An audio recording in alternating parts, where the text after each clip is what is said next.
마음 정원사가 되기까지 조용한 고백. 지금 저는 마음의 정원을 가꾸는 일을 합니다.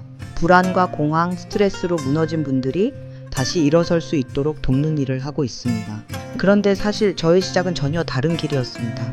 이 영상은 저의 아주 깊고 조용한 이야기를 꺼내는 시간입니다. 누구보다 삶을 사랑하고 자연을 아끼며 사람들에게 기쁨을 주는 일을 했던 제가 어느 날 갑자기 무너졌던 그날부터 다시 삶의 중심을 되찾기까지 마치 정원의 꽃을 다시 심듯 내 마음을 다시 가꾸어온 여정이었습니다. 젊은 시절 저는 나무와 꽃을 좋아했습니다. 자연이 주는 위로와 여백 속에서 마음이 숨쉬는 걸 느꼈습니다. 그래서 조경학과에 진학했고 서울의 한 조경 설계사무소에서 디자이너로 일하게 되었죠. 텅 빈 땅에 언덕을 만들고 오솔길을 내고 계절마다 피는 나무들을 배치하며 그 길을 걷는 사람들의 발걸음을 상상하는 일. 그건 제게 단순한 일이 아닌 하나의 기도이자 예술이었습니다. 이 길 위를 걷는 누군가가 위로받기를 그 마음으로 밤을 새우던 날들이 지금도 생생합니다. 그런데 그 아름다웠던 일상이 어느 날 낯선 두려움으로 무너졌습니다.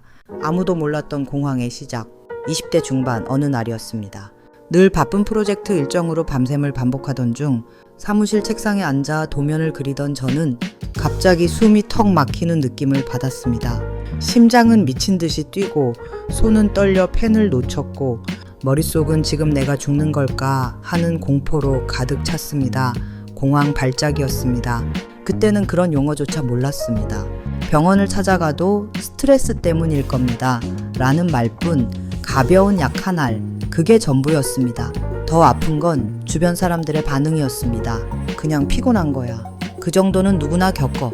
별일 아냐. 꾀병 아냐. 아무도 제 고통을 이해하지 못했고 그 말들은 제 마음을 점점 더 고립된 어둠 속으로 몰아넣었습니다. 결국 저는 다니던 회사를 잠시 쉬게 되었습니다. 모든 것이 멈춰버린 시간 속에서 그저 멍하니 하루하루를 버티던 어느 날 동네 서점에서 우연히 눈에 들어온 작고 낡은 책 한 권이 제 인생을 바꾸는 작은 시작이 되었습니다. 숨으로 회복하다, 단전호흡을 만나다. 휴직 중 어느 날 무작정 들어간 동네 서점에서 저는 얇고 낡은 책 한 권을 만났습니다. 수험생을 위한 단전호흡이라는 제목이 왠지 모르게 저를 붙잡았습니다. 그 안에는 복식호흡과 단전 명상에 대한 설명이 있었습니다. 숨을 단전까지 천천히 들이쉬고 2배 길게 내쉬세요. 단순해 보였지만 저는 그걸 붙잡았습니다. 매일 아침과 저녁 1시간씩 눈을 감고 손을 배에 얹은 채 내 안 깊은 곳으로 숨을 보냈습니다.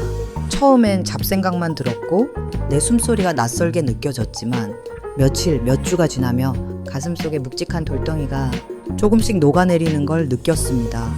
3개월 후 불안이 잦아들었습니다. 6개월 후 저는 다시 잠들 수 있었고 다시 사람들 속으로 나갈 수 있는 힘을 얻었습니다.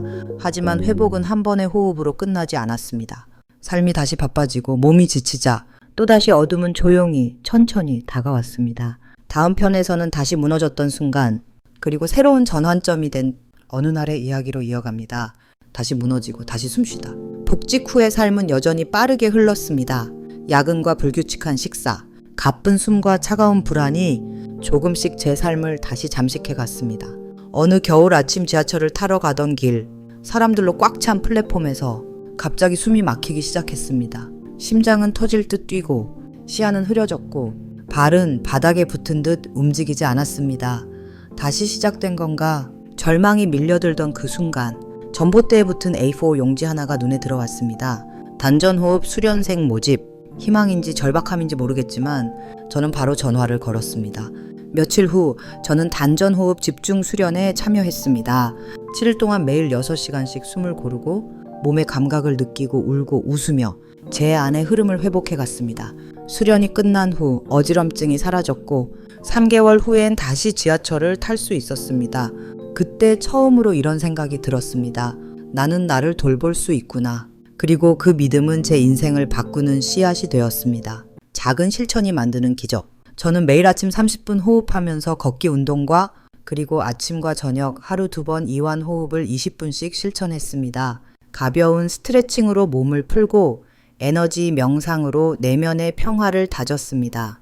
이 루틴은 복잡하지 않았습니다. 하지만 이 단순한 실천들이 쌓이자 저는 한결같은 생활 리듬을 유지할 수 있었고 무엇보다도 제 마음속에 이런 믿음이 자라기 시작했습니다. 나는 언제든 다시 회복할 수 있다. 그 믿음은 제 삶의 단단한 뿌리가 되어 주었습니다. 하지만 저의 여정은 결코 평탄하지 않았습니다. 회복은 어떤 절대적인 끝이 아니라 매일 반복되는 자기 돌봄의 선택임을 알게 되었습니다. 그리고 저 자신에게 조용히 이렇게 말합니다. 괜찮아.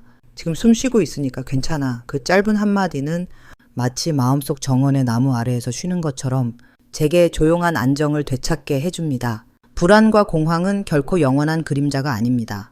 우리의 뇌는 매일 새롭게 연결되며 작은 실천 하나하나를 통해 스스로를 재구성하고 회복할 수 있습니다.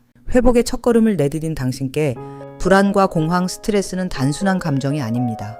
그건 몸과 뇌에 새겨진 생존의 기억이지요. 하지만 우리는 다시 배울 수 있습니다. 숨을 통해 나를 돌보는 법을. 내쉬는 숨 하나하나가 몸과 마음을 다시 연결하고 그 연결이 회복의 길이 됩니다. 지금 이 영상을 보며 숨 쉬고 있는 당신, 이미 회복의 첫걸음을 내디딘 것입니다. 그 자체로 충분히 잘하고 계신 거예요. 우리 모두는 자기만의 정원을 가꾸는 존재입니다. 불안이 잡초처럼 피고 감정이 메말라 버릴 때도 있지만 저는 믿습니다. 숨을 가다듬는 그 순간부터 회복은 시작된다는 것을, 그 작은 숨이 언젠가 당신 마음에 평화의 나무 한 그루를 자라게 하길 바랍니다. 그리고 그 나무가 누군가에게 따뜻한 그늘이 되어주길 바랍니다. 마치 예전에 제가 그랬던 것처럼요. 오늘의 이야기가 마음에 닿았다면 좋아요, 구독, 알림 설정 부탁드립니다. 불안, 공황 회복을 위한 호흡 루틴 소책자 신청은 블로그에서 가능해요. 함께 숨쉬며 함께 회복해요. 마음 정원사였습니다. 고맙습니다.